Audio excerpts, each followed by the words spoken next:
Dans les différentes étapes du Grenelle de l'environnement, une halte a été opérée à Laval ce mercredi. Au menu des discussions, les OGM, la biodiversité et le bio. Alors avant de retrouver notre invité Yann Elary qui a participé à ces négociations, nous allons nous rendre dans une exploitation où on a adopté depuis longtemps le bio.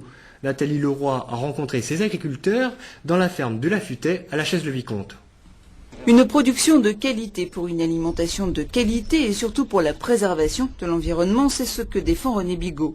Installé en tant que producteur laitier en 1983, la question du bio s'est rapidement posée à lui. Et lorsqu'il obtient la certification en 1996, l'idée du bio n'est pas encore très répandue. On était à peu près une quinzaine de producteurs en Vendée à se poser la question de l'extensification et du bio. Donc on a avancé en groupe par l'intermédiaire du GRAPEA à l'époque, un groupe de réflexion pour une agriculture autonome. Et le fait d'avancer en groupe, même si on n'était pas les uns auprès des autres, disons que ça a forgé nos convictions, quoi, et que ça nous a permis un petit peu de résister à la pression extérieure, quoi, des gens qui nous voyaient un petit peu comme des marginaux, quoi. Une idée qui depuis a fait son chemin, tant dans l'opinion publique qu'au sein même de la famille. Beaux-frères et belles-sœurs sont venus étoffer progressivement l'offre bio de la ferme. Aujourd'hui, de la viande bovine aux légumes en passant par les volailles, le pain ou les produits laitiers, toute la production est certifiée bio. Il y a une prise de conscience énorme de la part des gens sur la nécessité de savoir ce que l'on mange, ce que l'on boit, de manger du produit de qualité, surtout qui ne nuise pas à la santé sur le long terme.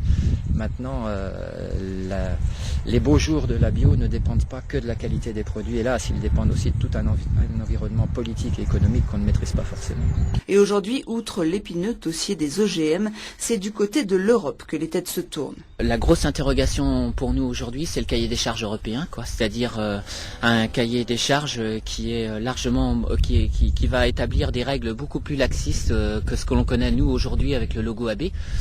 Et pour nous, ça veut dire que notre bio ne sera pas forcément reconnu à la valeur où on le fait aujourd'hui.